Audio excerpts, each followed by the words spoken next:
6 BC, you're a Roman father. Your family is respected, wealthy, connected to the right names, the right circles, the right power. You've done exactly what a man like you is expected to do. You've arranged a perfect marriage for your daughter. She's 16, maybe 17. Beautiful, educated, raised carefully to reflect every Roman ideal: virtue, obedience, restraint. And she knows how to lower her eyes when spoken to. She knows when to remain silent. She knows her future is not hers to choose. The wedding is flawless. The ceremony unfolds without error.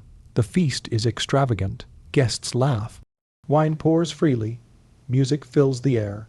This is what success looks like in Rome. Your daughter smiles because she has been taught that smiling is part of her duty.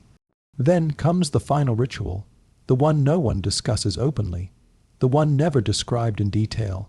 As she's led away, she turns back just once. Her eyes find yours. There's confusion in them, fear, a question she doesn't yet know how to form.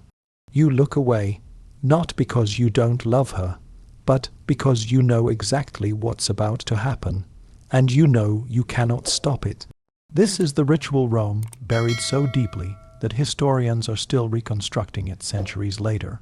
What I'm about to tell you is not myth, it's not rumor, it's documented practice, and it exposes a brutal intersection of religion, law, and power that forces us to rethink what ancient Rome really was. Here's what we know for certain. Between roughly 300 BC and 200 CE, Roman marriage law included a provision that appears again and again in legal texts, referenced, enforced, but almost never explained.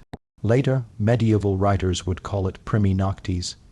In Rome, it had another name, ditus devorum, an offering to the gods. And now listen carefully to what Roman fathers never told their daughters. Marriage in Roman law was not a partnership. It was a transfer of ownership. A woman moved from the authority of her father to the authority of her husband. This transfer was called manis, but before that transfer could be finalized, before a woman could legally become a wife, she had to be purified. That is the exact word used in Roman legal language, purifici. Rome's foundational legal code, the 12 Tables, contains a short but devastating clause. It states that no bride of proper Roman lineage may enter marriage without purification by the appointed guardians of divine will. That's how the priests were described, guardians of divine will. Specifically, the sacred Boni Dei, priests of the good goddess, a fertility cult deeply woven into Roman religious life. And this is where everything turns dark. Roman religion was transactional. You gave something to the gods, and the gods gave something back. Grain for fertility, wine for victory, animals for protection. A clean, brutal exchange. But in the case of marriage, the offering wasn't livestock. It wasn't wine, it was the bride herself. Think about that. You're 16 years old. You've been trained your entire life to obey. You know your duty, you know your place, but no one told you this part. No one explained that before you belong to your husband, you belong to the gods, and the gods demand proof. The law refuses to explain what that proof looks like. Archaeology does. Across Rome, beneath major temples, researchers have uncovered purpose, built underground chambers. These are not burial crypts. They aren't storage rooms. They aren't accidental spaces. They are something else entirely. Stone beds carved directly from solid rock, channels cut into the floor for liquid drainage, doors engineered to lock only from the outside. In 2003, excavations beneath the Temple of Benadia on the Aventine Hill uncovered one of these chambers fully intact. What archaeologists found inside changed everything. The walls weren't covered in prayers, not hymns, not invocations to the gods. They were covered in names. Hundreds of names, all female, each paired with a date. Those dates align precisely with known Roman wedding celebrations from the same periods. British archaeologist Catherine Johns spent 3 years documenting the inscriptions. Her 27-page report concluded, "These appear to be records of women who underwent a ritual process in this space." She added that while the ritual itself was not explicitly described, the contextual evidence strongly suggested a direct connection to marriage rites. Not explicitly described is academic language for something very specific.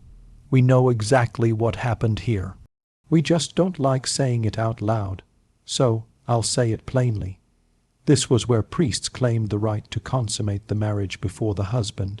The process followed a strict pattern. After the public ceremony, after the feast, after the laughter faded and the music stopped, the bride was escorted to the temple, not by her husband. He was not allowed to accompany her. Instead, she was led by female attendants, older women who had already endured the same ritual.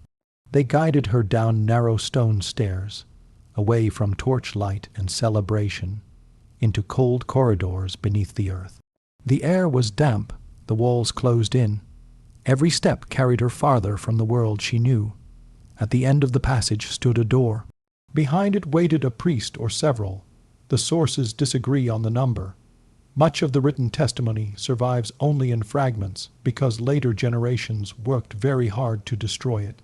The playwright Plautus, writing around 205 BC, referenced the practice in a comedy that was later heavily censored. Only pieces remain. In one surviving fragment, a character says, "The gods take their portion before any man. That is the law. It has always been the law." Another character asks, "And the bride, what does she receive?" The reply, "The blessing of purification if she survives it." That line was removed in later copies.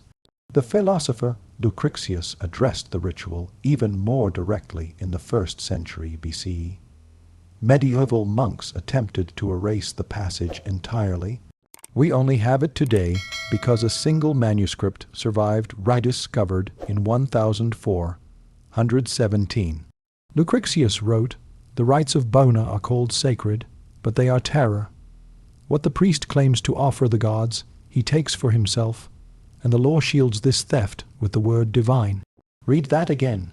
The law shields this theft with the word divine. Now understand how this system worked.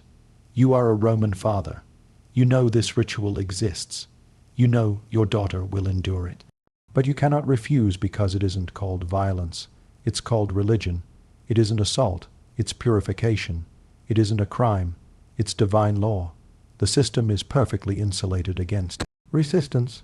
The priests claim holiness. The law enforces silence. Society calls it tradition. And the girls disappear into chambers beneath the temples. What makes this practice so difficult to reconstruct isn't a lack of evidence. It's the silence that was engineered around it. Roman women who survived the ritual were not merely discouraged from speaking. They were legally forbidden.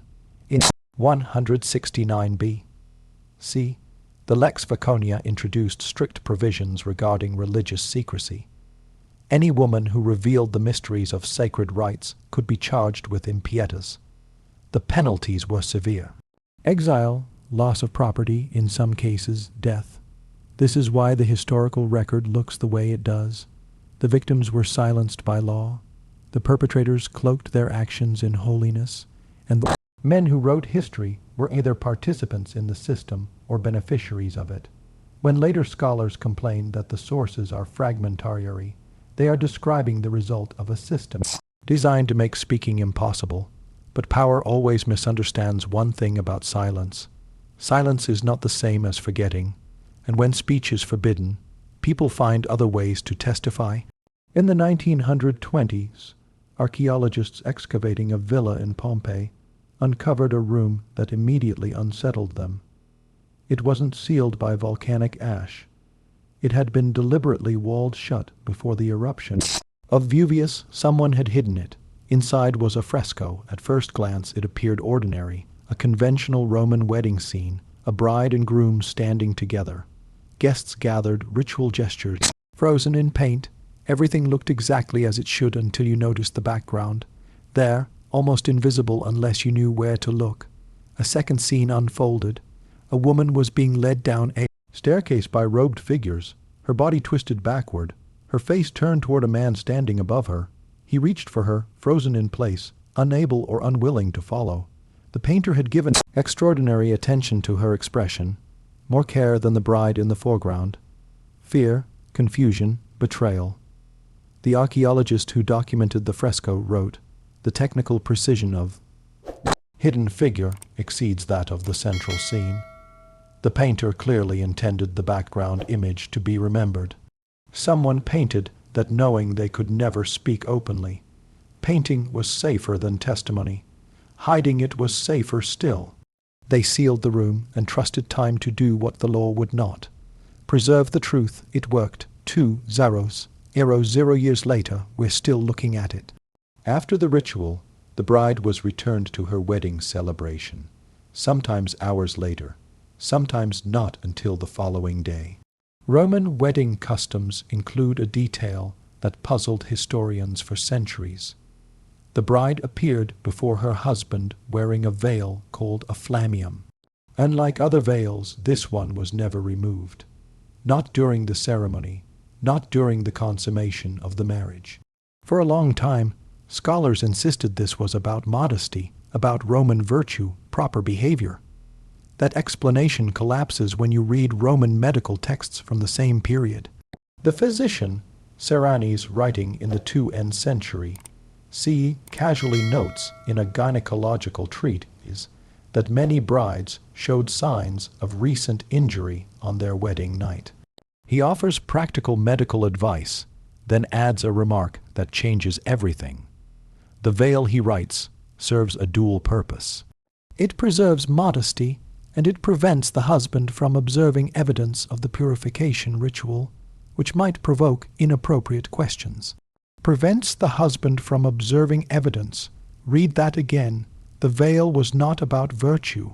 It was about concealment.